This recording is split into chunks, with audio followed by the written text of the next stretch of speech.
Welcome to Through the Trauma podcast. My name is Amber Larkins, published photographer, storytelling expert, visual artist, entrepreneur, speaker, and coach.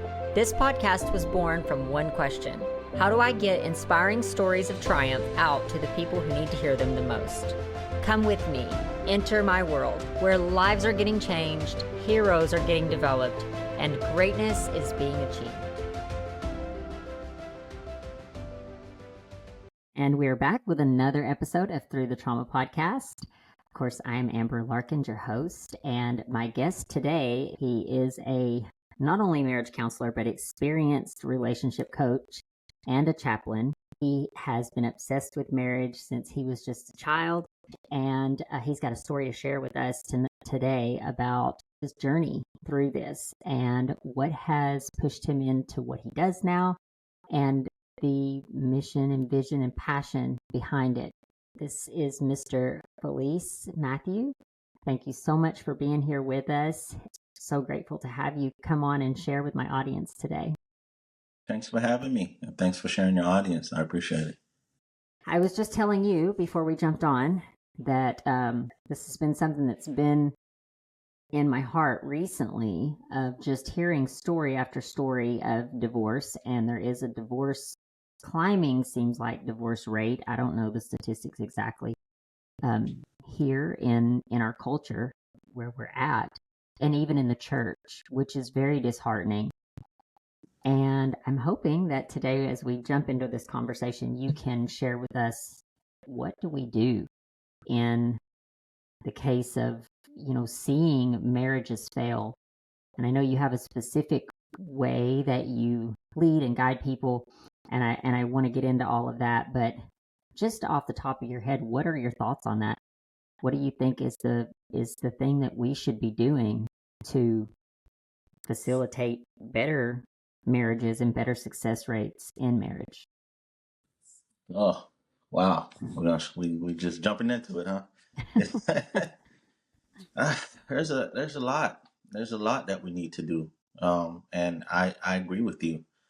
Not all churches, but a lot of churches are failing in that area. I reached out to maybe 100 churches last year, just offering to give workshops. I wasn't talking about money. I wasn't talking about building my audience online. I was just saying, hey, this is a need. And as a marriage counselor, I see a lot of couples come into my office, and by that time it's too late, and they're not willing to put in the work it's going to take to fix it. It's like, to use an analogy, it's like a lot of couples wait till their transmission has broken down, and then they take it to a mechanic and expect for it to be fixed in 30 minutes. I'm like, well, that's not exactly how it works, right? So there's a lot of preventative things that need to be done, and a lot of churches don't even have a budget for marriages. The government is not funding budget for marriages with the churches and these organizations. That's not where the budget is going. So I don't want to get on that rant. I'm trying to weed out that negativity that I had last year. I was like, wow, it's amazing, the what's going on and the lack of resources. But to use an analogy of what needs to be done, it needs to be a system of care. Just like we have our bodies, we eat a certain way, we work out, we sleep, we go to the doctor. Those are 4 different systems that we have in place to give us that whole care. Well, with marriages, what are you listening to? Who are you really following? Who are these experts? Do you have a marriage counselor before things get extreme? Are you reading? Are you learning? Are you educating yourself? Are you taking accountability for your own actions and flaws versus pointing it at your spouse? There's a lot of things that need to be done. And honestly, I think we just need to get educated more from trusted experts, and there need to be a community of experts specializing in different fields and different issues that couples will go through. And I think that's how we start to shift this trajectory that marriage is just on a decline now. I was taught in the school system from first grade to high school, and a lot of these kids don't believe in marriage anymore. They believe in what they call the hookup culture. Hook up with this person, you get bored or it gets too difficult, go to this next person. If we have a generation like that, what do we think the next generation of kids are going to be like? So it's something I'm very passionate about, and Big I feel problem. like I'm not doing enough. Yeah, it's obviously a big problem. that I'm seeing too. And I'm not even in the industry of, I mean, I do talk to a lot of people on trauma, but not necessarily just on marriage. But I know people are hurting because of it. And I want us to dive into some of this because I have a lot of questions for you. But before we do, why don't you just give a quick, I gave a quick introduction, but just share with us your background and what gave you the passion to get into marriage. Yeah, definitely. Well, just so the audience know, I don't know what questions are coming. So this is not I'm going to pre-recorded or surprise him. pre-recorded. Yeah. And I love it that way. That's exactly how I love it. Weed out the experts from the fake. But yeah, I was on this journey since 13. My mother died of HIV when I was 12. I'd literally be in school learning about HIV, and then for that year leading up to my mother's death, I'd see every sign leading to death and couldn't do anything about it. It tore me up. I never knew my real father. I never even saw a picture of him. My stepfather was like a real father, but about a month or two after my mother died, he was murdered in Haiti. And then the last blood relative that I had was my granduncle, and he died of diabetes a few months later. So within a year, I became an orphan, essentially. And there's two ways I could have turned out. I could have become the person that just cannot form relationships, right? The avoidance, can't form commitments. I'm sure every woman has met a man that cannot commit. Well, that would have been me if I went that route. But I took the other way. I took the other route. I became obsessed with relationships. I want people to understand that I'm a 13-year-old kid, and every room I went into, I had nobody.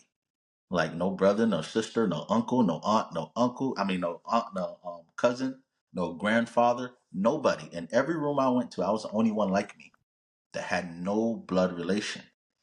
I met a lot of people who say, "Oh, well, I have family, but I don't, I'm not, I'm not cool with them. I hate them, so I understand." No, no, you don't.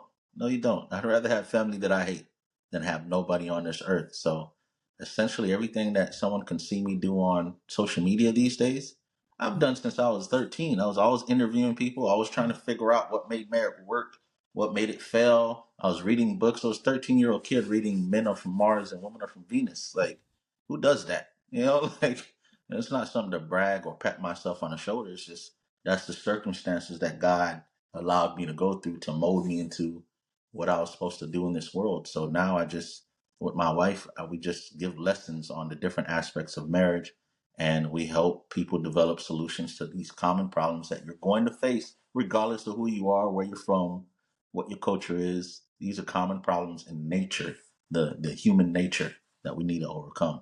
So you and your wife own the marriage counseling program that you started. You guys own that together and you coach together. Is that correct? Yeah, we have a ministry. Yes, we have a Okay. ministry, and we have a nonprofit. So you guys are doing a lot of legwork out in the world. And I can hear just from talking to you, you're very passionate about relationships and about marriage. And I can see why, especially hearing your background. Talk to me a little bit about that, what that was like when you started reaching out to churches. You see a need that needs to be filled, and you decide that you're going to serve, basically. Did you get rejected? Oh, did I? Yeah, did I? Man, digging up some emotions here because it's like in my mind, I thought it would be, like I get it. You can't just bring anybody into your church and speak to your flock. Okay, I understand that, but trust is a choice, right? Like you can know someone for 25 years and they can do something to completely destroy the trust and end the relationship. Or you can know someone for a year and trust them with your social security. So is it a time thing, or is it what does someone shows you the fruit of their tree? Well, my wife and I have been online for almost 10 years. We've reached millions of people on our blog, millions of people on our videos with our social media. We've given workshops and went into homes. We've written books. So if there is an inconsistency in my Christian character or whatever, there's plenty of data to be able to discern that. Furthermore, if you bring someone in to speak to your flock, you're there while they're speaking, and you can always interrupt or interject. And I think a lot of churches have this model of where, whoever's in has been vetted and we keep them in. Okay, you also keeping in the wolves too. Like not everybody in churches, they like, you know what I mean? So it's like I face that type of mentality that needs to be reworked. And the newer generation, the younger generation, don't care about what the older generation is caring about. The younger generation just cares if this person offers solutions to these problems, and are they living that life? Well, I've been married for 14 years. The first year my wife and I got married, she was sent to another country for 4 years. We had a long distance relationship. That was the hyperbolic time chamber for our marriage that forced us to deal with the number one problem, which is communication, poor communication. So that was one mentality, right? The other mentality is when a lot of these churches nowadays, not all of them, they approach it like a business, not a ministry, right? So it's like, oh, y'all have this audience, y'all have these views, y'all have this. Well, come to our church and fill the seats up and raise these donations for our church. And we're not going to compensate you in any type of way for your time or your resources for your ministry. God will open up the door for you. And while God is opening up the door for you, I want you to serve selflessly because, that's what it's about in ministry. And so I'm like, okay, so you want us to use our resources and time. Okay, no problem. No problem. But then at the same time, you're benefiting for your ministry. Ministry takes money. I'm sorry to put it like that, but it does. Hospitals and ministry, you got to pay the doctors and the nurses and everything. Homeless shelters that feed homeless, the food got to come from somewhere unless you're getting it from garbage bags or garbage dumpsters. So ministry takes money. I have no time waiving a lot of the fees. My wife and I don't. But at the same time, you're benefiting from all the things we've put money to grow our audience and our community and upkeep, the things that we have for the people. And you're saying you're not going to contribute anything to this partnership, but we're supposed to serve in the. So I met a lot of that. And then the last thing that I met was they just had no interest because the government wasn't funding it as much. So the caveat was building programs around what the government will give the money for. And yes, we acknowledge that there's a lot of marriages in our church that are failing and there's a lot of this and that. We acknowledge that. But, we'll do this one seminar 6 months from now and then, that'll be okay. So one seminar 6 months. So that leaves just, 360 more days of the year for these couples. So it was a combination of things, and I was in a bad spot spiritually a lot for it. I was like, Lord, this is crazy. This is crazy. And my wife and I had a privilege of going to this major organization that deals with trauma couples that are on the brink of divorce, and they go away for a weekend and spend 12 hours in the room, 3 days going through scripture and marriage help and everything. You know how many people were pastors' kids from big churches? And I was like, how does that happen? Like, how? So I don't want to kick up this vibe. I've been, okay, God, you're gonna open up the door where you will, but it's really been sad. I offered something as simple as a workshop a week for 2 hours. That don't take no money. I'll pay my own gas to get there. We have our books on Amazon selling for $35. I'll give it for free, or I'll make printouts. They still wasn't interested because, so that's what I was dealing with. And my wife is not as poised as I am. She was furious, but that's the times we live in. And now we're just praying, okay, God, who wants to learn what we have to teach? And that's where we'll serve deeply. Now we're not offering it anymore. And now we definitely want to be compensated for our time and resources because we realize it's either they're going to take advantage of us or we're going to be compensated for the resources and time that we have now and expertise that we have. So it's got a lot to learn. I don't plan out who's coming on the podcast, and I shared this with you before we jumped on today, and what time. It's just how you fall when you Right. book you reach out to me, you book the podcast recording, and it's just how you fall. It's so funny because I made a post yesterday that God had put on my heart. I had posted it onto Instagram and Facebook that was pretty much just like some issues that I have with the American church.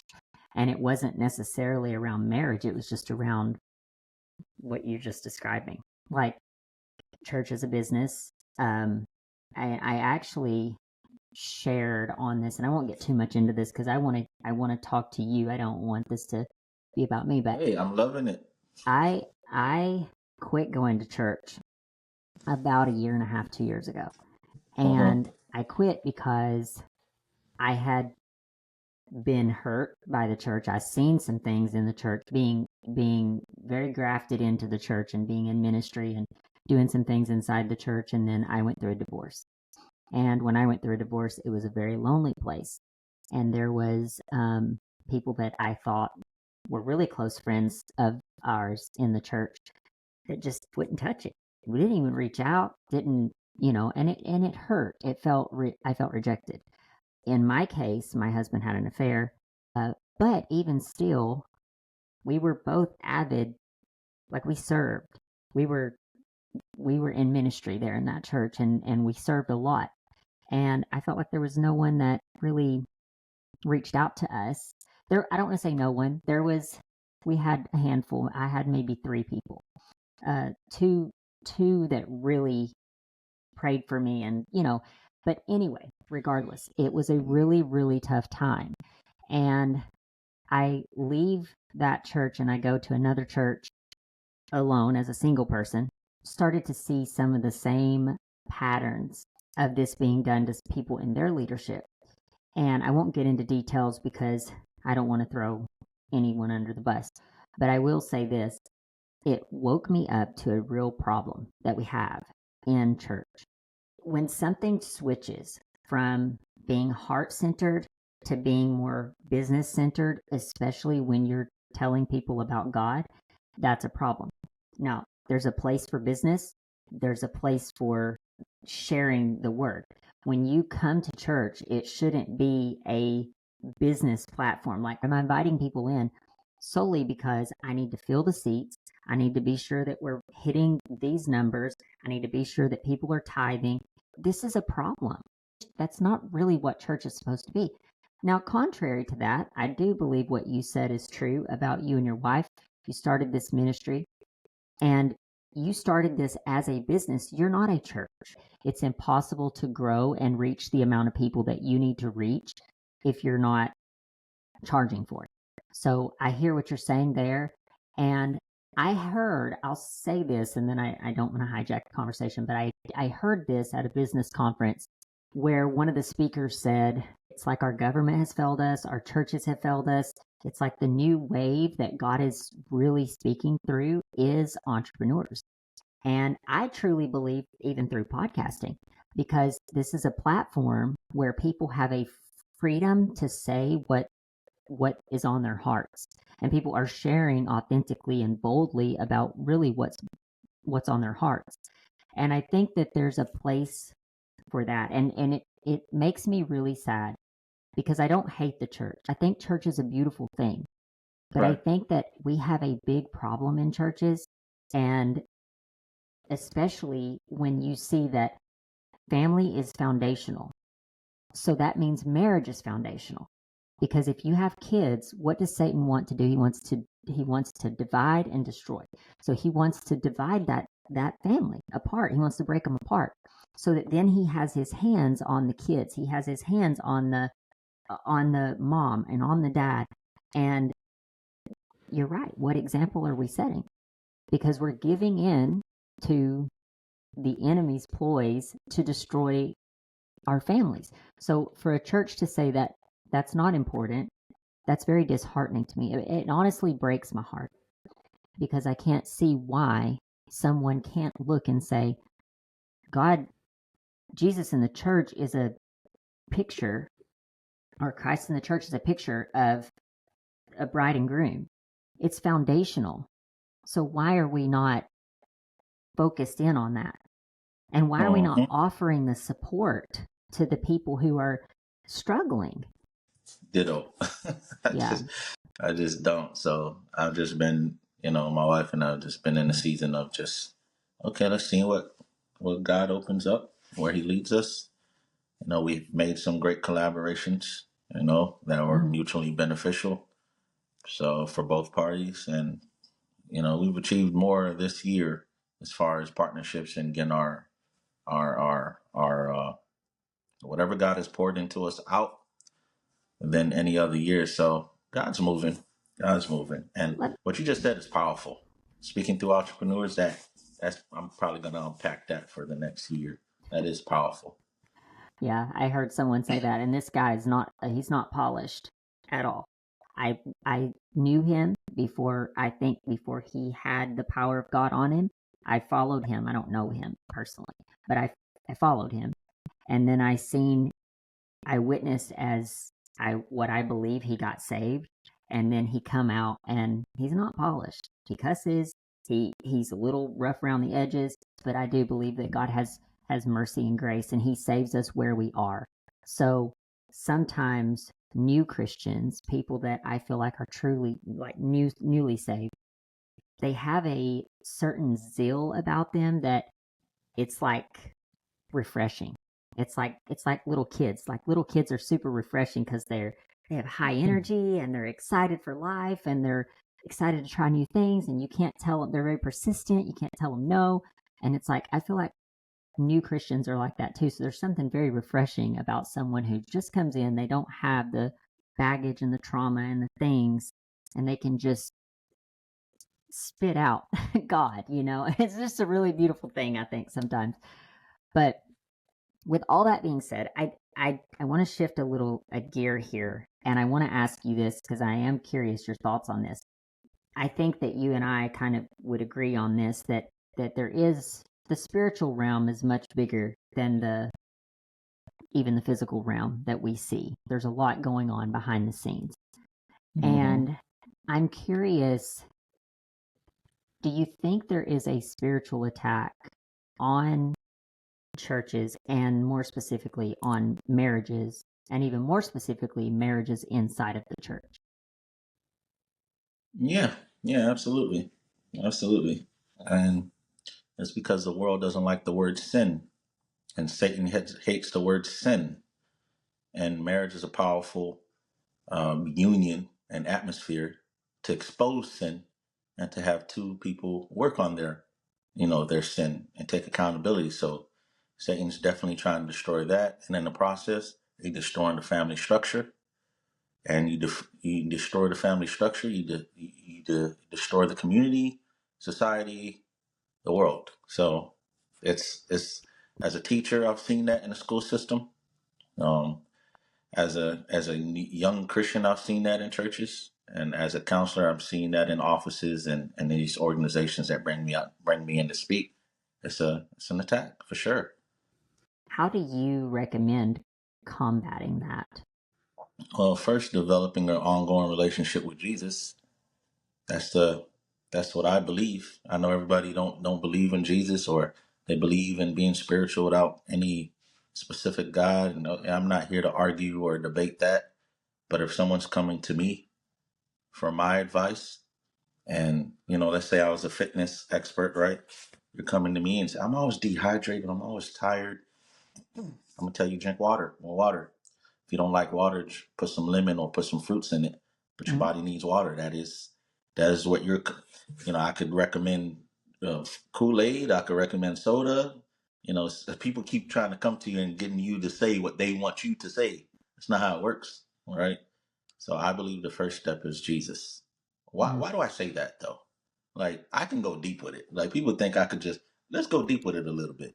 Here's Okay. why I say that. We're blind to our flaws. We're blind to our sin. Everybody in humanity has done something in the moment that they completely believed was right and justified. You look back a year from then, you're like, what the heck was I thinking? That was just stupid. In that moment, you were blind. And that's just for one specific example. Imagine all the things in our character. And now we're saying we want someone to be with us in this permanent union, and these flaws are not being worked on. Take me as I am. So, flaws and all, who wants to sign up for that deal? There has to be some type of accountability, and coaches, experts, all these credited people are flawed too. So they can only give you a piece of the puzzle. So I believe Jesus, it takes someone perfect to show the imperfect, Mm-hmm. right? You don't clean your hands in dirty water. So it takes something perfect, something flawless, something clean to expose what's not clean. It takes a real dollar bill to expose a fake dollar bill. So I think Jesus is the real. perfect example for us to model after as you walk with him, as you grow in relationship with them, and it happens over time. Mm. As you grow in, then you become more self-evident of how you fall short. Mm. Now you have the opportunity to truly see yourself for this sinful nature that we have. Like, a theologian said, like sea is in salt, like salt is in seawater. Now you can see yourself and you have the opportunity to really develop yourself. And now when you develop yourself, that improvement, that progress, that benefits every single relationship. Every single relationship. Mm. Well, one thing I will add to that, I truly believe that marriage is like a mirror. Mm-hmm. So if you don't know you have flaws and you think you're pretty perfect, get married and you'll see you're not perfect. And Exactly. one of the things I always encourage people, like coming out of any long relationship, but specifically marriage, I tell people, like, from my own experience, hey, take some time, focus in on the things that, you know, like, yeah, you can look at them and see what they did wrong. You can't change that. But you can look at you and see the things that you did wrong, and that then you can go change that. So there's power in being able to look inward at your own flaws. And when someone puts a mirror in your face and they're like, this is the problems that I have with you, and for some reason, I guess because you live with this person, and you're with them all the time, they have no problem sharing with you your flaws. Um, I I think there's weight to that. I definitely took that into consideration when I got divorced. I thought I want to look inward and see the things that I did wrong. And I think that God created laws to govern the universe. Mm-hmm. So these laws apply to everybody: Christian, non Christian, believers, non believers. I don't know if you worship the ground, I don't know, but it still apply. The law still applies. The sun rises on everybody, right? There's laws to the universe. But one thing that I will say, and I've seen this in my own walk, and the more that I study scripture and the more that I'm walk closely to God, I can say that there is reasons that he says to do the things that he says to do. I'll just say, Mm-hmm. for example, like sex outside of marriage. This is Mm-hmm. very prominent inside of our culture. Like, it's just one of those things that people are just like, so what? Mm-hmm. Everybody does it. So it's just cultural norm. But Mm-hmm. there's real repercussions to that. I believe scientific repercussions. Like, God didn't just put it in the Bible because he said, hey, I want you to not go have fun or not go, Mm-hmm. serve your God given desires, because he did give us the Mm-hmm. desires well. But he put it Yeah. into practice because when you are intermingling energies, there's a Mm-hmm. lot of things that happen. You're connecting with a person on a level that you're not supposed to be broken apart after that. Mm-hmm. So you're inviting trauma. You're inviting trouble into your Mm-hmm. life. That's just one example, but I think there's many more. That's just one off the top of my head, but there's many things that God has put into place. And I think that if you start to study his word, you'll see he's not just saying these laws and these principles just to be a authoritarian, like, I rule No, with authority. It's for your own good, you know? absolutely, and that is well said. To add to that, the biggest advice I can give to single people when they reach out to me, or I often give to single people when they reach out to me, is to work on your flaws.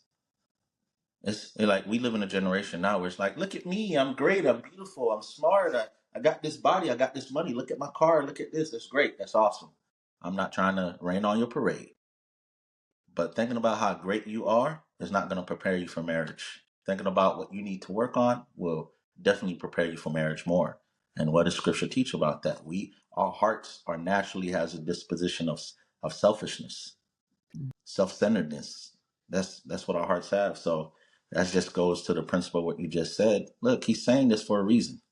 Mm. He's saying gravity works for everybody, wherever That's you right. are. If That's that's right. true scientifically, are there things true mentally and emotionally and spiritually? Mm. I believe so. How do you recommend someone, like, find their flaws, though? Because I often say that awareness is the first key. You then have Hmm. to make a choice. Do you want to grow from that or not? But the first key is you have to be aware. So if Mm-hmm. let's take that same scenario, a single person comes to you and they say, I want to prepare for marriage, and you're like, address your flaws. Do you have Mm-hmm. practical advice or things that you tell them to do to to find their flaws? Yeah, there's several things. One, listen to your friends and family. I am sure they have told you. I am positive. I would bet my life that someone close to you, whether it's friends or family, coworker, somebody has said, "You always do this. When are you going to stop doing this?" And you've probably justified it. Or we've probably justified it. Oh no, this, oh no, that, or we procrastinated. Oh, I'll get to it, or we denied it. But we've heard it. We've heard it several times. So I would start there. I would start there. Or if you haven't heard it, then how about you ask? We always ask how great we are, how smart we are. Did we cook this? Do you think you like what I'm wearing here? We ask for the great stuff. You ever ask for the not great stuff? Like, you know what I mean? Like, ask that. Your trusted friends and family, hey, what are some flaws you think that would give my potential spouse some problems and issues with if I don't deal with it? It's a great question to ask, right? Then you can use other tools too, like marriage counselors, because they have a body of knowledge. Our whole book for our ministry, our whole workshops revolves around character development. That's what my wife focused on. And we show how these 20 common marriage problems is what the book's called. I guess I could have got it out, but I won't plug that. But yeah, these 20 common marriage problems are what everybody faces. You ever been with someone that was prideful, can never admit they were wrong? How about selfish? How about a liar? How about a cheater? How about someone who didn't support you? How about someone who wasn't romantic? How about some? These are all common things that we go to in human nature. So if we can work through those things, then it improves every relationship because now that problem is not in us to a severe degree. But there are a lot of self improvement to it. I just don't think there's a desire to find out because if I want to get in shape, we know where to go. If I want to eat this, I want to buy this, I want to find this concert, I want to find this. We know how to find it. Where's the desire to really find our flaws? That's just not there. But it's not that difficult to find out what your problem is if you're Mm-hmm. willing to change and take accountability. Yeah, I agree. And something else I'll just add to that too is let's not discount the power of prayer and the power of truly asking God with a true heart, hey, point out my flaws. Show me the things that I need to change. Because I Hmm. truly believe that God has created us to be whole. He wants us to be whole. Now, life is a journey getting to Hmm. that place. But I think that praying and asking God is like sometimes it's a scary thing because you really don't want to know the answer. Yeah. So we don't want to ask because we don't want to know. No one wants to know all the things that's wrong with us. I mean, unless you're Hmm. on a journey of self growth. And then at that point, you're like, I want to know because I want to get better. Um, And that journey, just to say this, that journey of self growth usually happens after a catastrophe. yep. Amen to that. I can attest to that in my own life too. You know, Hmm. Um, but God is good because He moves us in that direction, and marriage is a good thing because it does show you the things that it's probably the clearest depiction of the things that's wrong. You may not even have ever even reacted certain ways, and then you're in a marriage, you find yourself married, a couple years into it, and you're like, whoa, this person can push buttons that I didn't even know was there. Hmm. But as someone who talks to people who have trauma is in layers. And sometimes our Hmm. childhood trauma can be buried under layers and layers and layers of trauma. Or, it takes working through all of those layers to get to the bottom of it. So sometimes those triggers can be a good thing. And I think when we shift our perspective into seeing that these are actually good things because it's helping us grow, then those that want to grow are going to grow. They're going to find a way. So I love what you said too. Asking is powerful, you know. Yeah, boy, that takes a lot of maturity. So what are you guys you have your ministry, then do you have a program as well that you work with? Is this individual couples or do you work with them as a group or you have a community? Well, in that role, we do workshops. That's our model. We do workshops, and We break down one problem at a time. We're really concerned with getting deep, not getting wide, right? Like, there's information. The church these days don't have an information problem; they have a depth problem, right? There's Mhm. information everywhere. There's YouTube, there's Google, Mhm. my friend here, this influencer here, this expert. There's information's everywhere, but where's the depth? Mhm. So we really focus on depth. So we go through one problem at a time. One workshop would be pride. Let's just talk about what is pride? How does it manifest? How does it show up? What can we do about it in our marriage? So that's the entire workshop. The next workshop would be lies. Next workshop would be selfishness. So we're going deeply and we're talking about it. We're bringing awareness up. We're coming through individual work plans and to fit the couple so that we can really have some depth and overcoming what we believe is the number one problem, poor communication. And poor communication is just a result of uncovered sin or unaddressed sin or sin that people have not committed to working on individually, and now the couple has the problem, and instead of doing this, like pointing at yourself, we point at our spouse. You're the problem. It's not me. I know I yell and everything, but you don't talk to me. Huh, I wonder why. Like, Right. you know Do you see when working with people that there's a domino effect? So this person does something that then attacks this person, and then this person does something that then not purposefully, but it's like I've heard a business mentor that I follow. He said that he believes marriage dies by death of 1,000 wounds. So it's just those little pricks. Like you do it to me, I do it to you. It's back and forth. Do you see that happening, like progressing into major problems? oh yeah, one of the biggest problems in marriages for sure is unforgiveness, and that's one of the topics we go on in our workbook, right? Like, it's definitely one of the biggest problems. Like, what is you mentioned earlier that marriage is supposed to model Jesus in the church, the bride and the groom, right? Okay. Do you think he had a lot of grace for the church? Of course. The Yeah. same church that killed him. Yeah, he had a lot of grace. Well, we're supposed to emulate that in marriage, and I think a lot of times we think so much about what is done to us, we forget. Hey, this person has also been with you.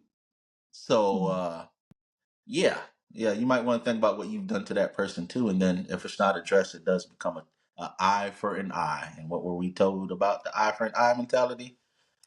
Hey, this is real truth for everybody, not just a religious mantra. This Look at your relationships and see what happens when it's not done. Men and women are very different in the things that we need and the things in the even the roles that we serve inside of marriage. Do you address those gender roles inside of marriage? Yeah, you have to. Yeah, you have to. We were created differently. Men, Mhm. generally speaking, are more logical. Women, generally speaking, are more emotional. That's Mhm. that's that's one of the first things I learned from men are from Mars and women are from Venus as a That's 13-year right. old kid. That's just we're different worlds. You have Yeah. different body parts. Like it's just we're different. Doesn't mean greater or lesser. I would not be anywhere in my life in my adulthood without my wife. But I do more of the teaching and talking. My wife does pretty much everything else. She designs my clothes. She takes my photo pictures. She edits the picture. She does everything else. Both of them are important. A pinky is not that big of a deal, but I want my pinky. It's like the full body coming together, the atmosphere coming together. So I think we need to talk about those roles. We definitely need to talk about those roles, and we need to address the negative stigma of it. Like, there's a negative stigma on submission. Mm. Oh my God, they said the S word, submission. But in the context of marriage, in the context of Christianity, submission just means selfless servant. Like, who have we had better relationship with in our lives? People that always wanted something from us and never did anything for us? Or people who, regardless of what we did to them or did for them, they always did for us? Who gets us to think of love more? So that's all submission is. So we got to address all these negative stigmas around these roles, especially nowadays. Lord, if I say submission around a woman, they instantly they write me off already. If I don't have time to explain and they don't have a willing mind, I'm instantly put into the category of chauvinist and all this stuff. I'm like, oh Lord, if you Well, really understood submission, you would love that a man wanted that, That's because right. husbands are called to love their wives like who? Christ loves the church. Oh my God, Nate, That's a give big me role to fill. exactly. So I think if I have women to have the submit like better end that, of the deal, actually. I think, exactly. yeah. I I mean, do, I do believe that this is the thing, and the root of the problem is that Satan does what he does. He yeah. comes in and he Mm-hmm, twists. He takes God's principles mm-hmm, and his teachings, and he just tweaks them a little. And so then what begins to happen is people begin to say, "Oh, submission. That means I got to be a doormat. That means I got to, mm, this person can just do whatever to me, and I'm just supposed to be here." yep, That's not yep. what he says. That's what Nope. Satan has put into the culture, to the Mm-hmm, feminism and the things that women are like, no, a man's not going to run all over me, and nor should a mm-hmm, man run all over you.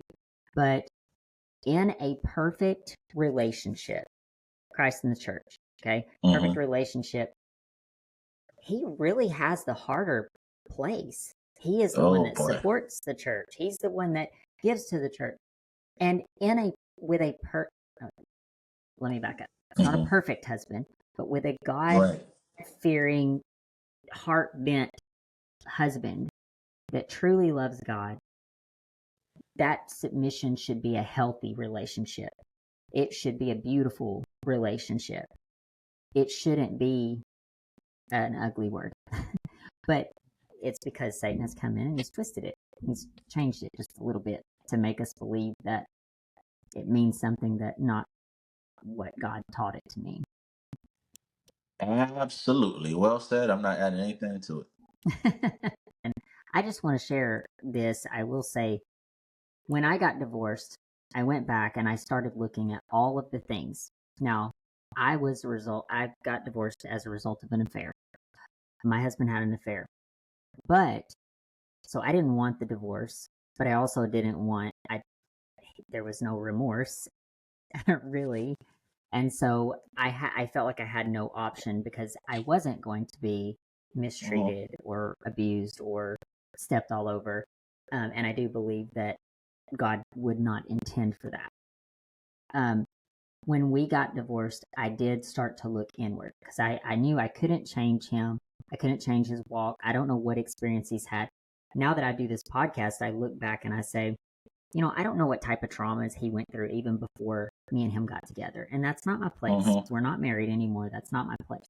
But I will say this: the Bible says we fight not against flesh and blood, but against rulers and principalities. And I can't quote the verse exactly, but I clung to that verse a lot. And Mm-hmm. I started to look at myself like, okay, I'm not fighting him. I'm fighting Mm-hmm. the rulers and the principalities in the dark world that is against marriage. And I can't change him, and I can't change his perspective, and I can't change his views, and I can't change what happened. But I Right. can change me. And Mm-hmm. it put me on the trajectory to look inward. And I'll say that one of the huge things, and I'd like to speak this to any woman who's listening today, um, you are not called to be a doormat, but when you have a husband that is a provider, that is doing the things that a husband's called to do, and he's upstanding and his heart is bent towards God, specifically if his heart is bent towards God, you cannot Mm-hmm. speak bad against him.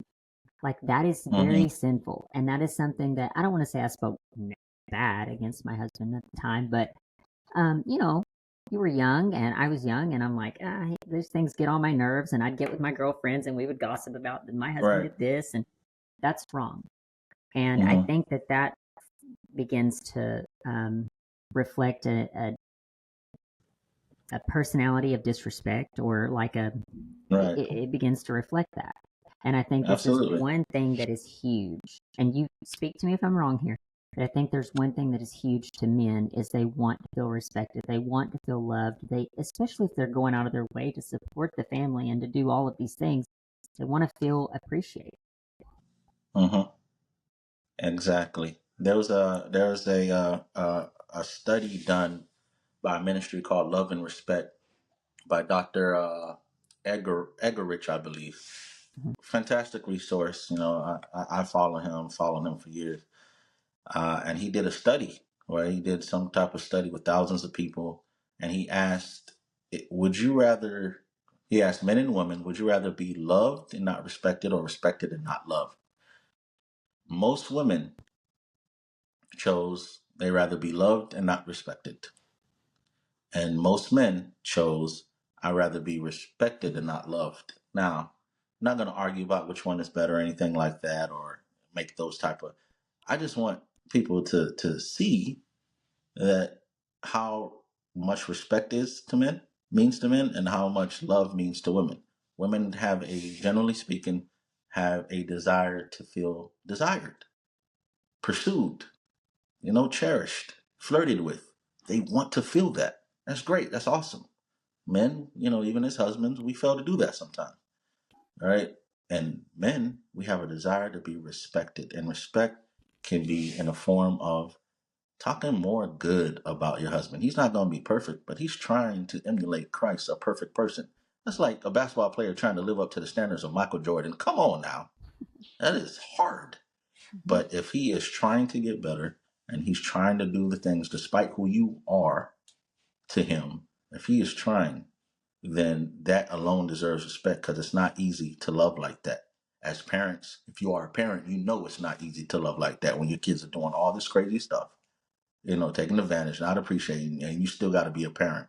Well, he deserves that same respect. Mm-hmm. I totally agree. And this is we're painting a picture here that's in a perfect world how this would look. When you navigate through life as an imperfect being, there's going to be conflicts that come up. Well, it's like, well, he didn't love me here, so I'm not going to respect him, or she wasn't Right. respectful, so I'm not going to forget her. She can pay all the bills That and stuff. mentality. you That know, mentality. Yes. these are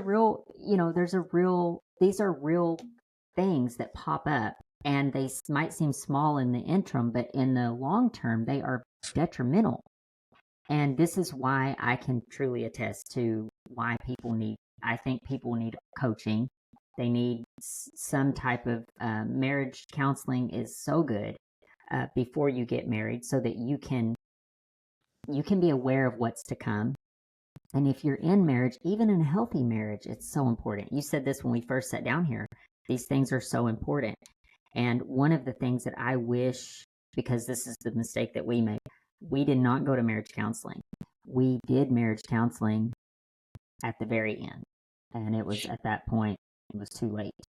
And I don't look at him like it's entire. I mean, an affair is entirely their fault, but there's things that push people into that, and I take full responsibility where responsibility is due. There was things I could have done different. Right? Bravo. Oh my God. Hold on. I just want to give you your flowers for that statement. I Thank that you. I seriously, I want to give you your flowers. Now, I'm glad you said it and not me, because I would have got attacked for it. But that is such a wise, mature, character developed statement. It doesn't justify what he did. It doesn't excuse what he did. It was wrong. He shouldn't have done it, period. But at the same time, relationships require responsibility. The domino effect in our sinful nature is going to create a response from someone else. That's just life. But that statement alone right there, a lot of women don't make, and they leave their relationships, and now they're bitter on love, they're bitter on marriage, they're bitter on what men, and they go into it with the same mentality into the next relationship. I'm not the problem. I don't contribute to problems, and the cycle continues. And I've seen Well, that cycle continue for decades with people. and what happens when someone carries that too? That's a heavy baggage to carry. That's a heavy burden to carry. Um, that's why I think that again it goes back to the principles that is painted very clearly in scripture. Forgiveness. Why do we forgive? The person that we're forgiving. I don't think they really care if we forgive them or not. I mean, unless they are still trying to have a relationship with you. But if the relationship's severed, they don't really care if you forgive them. You forgive them for your own sanity, for your own, like, now I can have closure and move past this. So I think that these are definitely some things that I've thought deeply about. But I do want to ask you this because I know that you guys do ministry inside of marriage. Do you offer anything that comes after? Say that you work with a couple and they don't make it, or you work with a couple and you find out there has been abuse, or there's an addiction, or there's rampant infidelity, and they're just not going to make it. Do you guys offer support, or do you have affiliates or anything that you send people to in those cases? Yeah, we've developed like a partnership network. Like my wife is a pastor's daughter, so she grew up in church, and her father was the one who saved me. He's planted churches internationally, and so he has a circle of pastors that's a referral network, along with collaborations that I've built. If you go to marriagesharing.com, we have some partners there, and they specialize in different areas. No one specializes in everything. I wouldn't even go to someone that specializes in everything. I think everyone has a field that they go deep to, and that's who we refer it to. If it's addiction, we have someone for that to refer it to. If it's adultery or heavy trauma, we have someone else that we can refer you to. What we specialize in is communication. What we specialize in is character development, developing awareness of where we are and who we are first, and how we contribute to the problems in relationship. So we start the process essentially, and that's where we're focusing more on the pre-marriage and pre-coaching before marriage, because by the time you get to marriage, it's like I said earlier. I don't know if I said this offline or not, but yeah, by that time it's too late. People are not doing the work it's going to take. Yeah, it's really a beautiful thing what you guys are doing, and I can definitely hear the passion behind what you do. Um, and I'm very grateful that you. I'll tell you this. I went to church with a friend recently, and I sat in church, and I had to honestly like get my heart right, because I walk into church and I'm like, this is so fake. It's so surface. Like I'm automatically judging as soon as I walk through the Mm-hmm. doors, right? I'm like, the handshakes, the smiles, that everybody's dressed up. It's just, it feels very fake. And it's because probably I've had some church trauma in the past. But Right. I sit there as we're worshiping and I'm trying to worship the Lord and I just can't because, you know, I'm being very sinful in my own heart. Um, And one thing I felt like God said to me in that moment, and I didn't hear this audibly, but I felt like God spoke this into my heart, that when you see a problem in the church and you don't speak on it, or you don't bring it to the attention of those that are in leadership, or you don't do anything about it, you just run from it. You're like, well, I'm not going back to that church because I don't like how it's felt fake, so I'm just not going back. All those people, Right. that's very judgmental. So if you have Mm-hmm. issues, then you have to address them. And it's one Mm-hmm. thing about having this conversation with you. I see this just from talking to you in this last hour. You and your wife, you see issues in the church, you see issues with marriage, um, marriages being broken inside of the church, and you're standing up and you're doing something about it. So, bravo for that. I, I I appreciate that very much as just a sister in Christ that you guys are doing powerful work. I So, appreciate that. Thank you. yeah. Um, so I do want to give you an opportunity to just tell my audience how they can get in contact with you if they're, maybe someone's listening and they really are thinking of getting married and maybe don't think they need any type of counseling or direction. What would you say to those people, and then how would they be able to get in contact with you? Well, you can reach us at marriedas1.com. That's married as one, like spelled out, .com. And that's going to show us what we do, how we do it, give us a place to contact. Or you can reach out to us personally through a message on Instagram, married as one on Instagram. That'll probably be a little faster, but if you want to send an email or book an appointment, then I suggest you go to our website, marriedas1.com. Awesome. Awesome. Um, do you have any last minute advice or last minute words for my audience that just kind of a final takeaway that you would have for them? Well, yeah, God desires us to be whole. And there are holes in our soul. They're only made whole through a relationship with Jesus Christ. And I don't want to get into all this religious talking and doctrine and stuff, but in my opinion, a relationship with Jesus Christ will show you how flawed we are. And then that gives you the opportunity to really level up more than just getting a body, finances, a car, or a specific spouse to be your genie. Level up yourself through a relationship with Jesus, and all your relationships as a result will improve. And the one practical way you can do that is to start today by asking people close to you that you trust and you respect, what are the flaws that you feel like I need to work on? And start chipping away at it every single day. Same way you build muscle, you get in shape, you invest in a career, do that the same exact way. Mm-hmm. If you're single, invest in that. Invest in your self growth. If you're married, invest in your marriage, because the self growth is going to come. Mm-hmm. But invest in it, because it is. You said it. It's like a full time job. Anything that is important to us that we want to grow and get better at, we are going to invest in, whether that's time, Mm-hmm. money, energy, whatever that looks like. So I Mm-hmm. just encourage anyone who's listening, get in there. I believe in having coaches and counselors and Absolutely. somebody that can guide me in every area of life. That be Right. fitness, business, whatever my endeavors are. Because if you want to get good at something, how do you accelerate that growth? Is by getting in community and getting with people, mentors, people that are already experts in these things. So I will Yeah. put all your information in the show notes for people who want to check that out and get a hold of you. And man, I look forward to just staying in collaboration and with you and your wife. I love your mission and your vision behind what you're doing.